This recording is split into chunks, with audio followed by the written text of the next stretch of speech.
తెలంగాణలో అతి త్వరలోనే స్థానిక సంస్థల ఎన్నికలు జరగనున్నట్లు సీఎం రేవంత్ రెడ్డి తెలిపారు.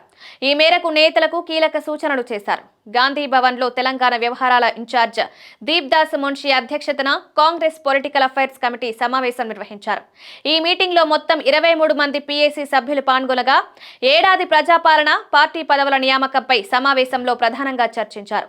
అతి త్వరలోనే స్థానిక సంస్థలు జరగనున్న నేపథ్యంలో పార్టీ నేతలకు, శ్రేణులకు సీఎం రేవంత్ రెడ్డి కీలక సూచనలు చేశారు.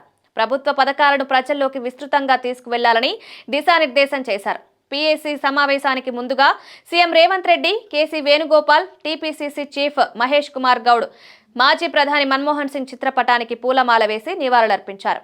ఆయన మృతికి సంతాపం తెలుపుతూ మౌనం పాటించారు. తెలంగాణ రాష్ట్రం ఏర్పాటులో మన్మోహన్ సింగ్ పాత్రను గుర్తు చేసుకుంటూ ఆయనకు భారతరత్న ఇవ్వాలని తెలంగాణ అసెంబ్లీలో ఏకగ్రీవ తీర్మానం చేసినట్లు తెలిపారు. పాత బస్తీలో నిర్మించిన కొత్త ఫ్లైఓవర్ కు మన్మోహన్ సింగ్ పేరును పెట్టినట్లు చెప్పారు. సమావేశంలో సీఎం రేవంత్ రెడ్డి మాట్లాడుతూ కాంగ్రెస్ ప్రభుత్వం ఏడాది కాలంలో చేపట్టిన సంక్షేమ, అభివృద్ధి కార్యక్రమాలను వివరించారు.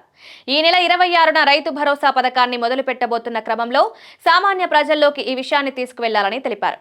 రైతు భరోసాతో పాటు అదే రోజు రైతు కూలీలకు 12,000 ఆర్థిక సాయం కూడా అందించనున్నామని రేవంత్ రెడ్డి పేర్కొన్నారు. 21,000 కోట్ల మేర రైతు రుణమాఫీ చేసినట్లు సీఎం రేవంత్ వివరించారు. ప్రతి రైతు కుటుంబానికి 200 యూనిట్ల ఉచిత విద్యుత్ అందిస్తున్నామన్నారు. ఏడాదిలో 55,143 ప్రభుత్వ ఉద్యోగాలు భర్తీ చేసినట్లు తెలిపారు. ఆర్టీసీ బస్సుల్లో మహిళలకు ఉచిత ప్రయాణం, అందుకు సంబంధించిన వ్యయంగా 4,000 కోట్లు విడుదల చేసినట్లు పేర్కొన్నారు. 500కే వంట గ్యాస్ సిలిండర్ అందజేస్తున్నామని, కొత్త రేషన్ కార్డులు కూడా త్వరలోనే పంపిణీ చేయనున్నట్లు సీఎం రేవంత్ వెల్లడించారు. పార్టీ కార్యకర్తలు మరింత చురుకుగా పనిచేయాలన్నారు. కాంగ్రెస్ పాలనపై సమగ్ర సమీక్ష చేయడంతో పాటు భవిష్యత్తులో అమలు చేయాల్సిన కార్యక్రమాలకు మార్గదర్శకాలను ఖరారు చేశారు.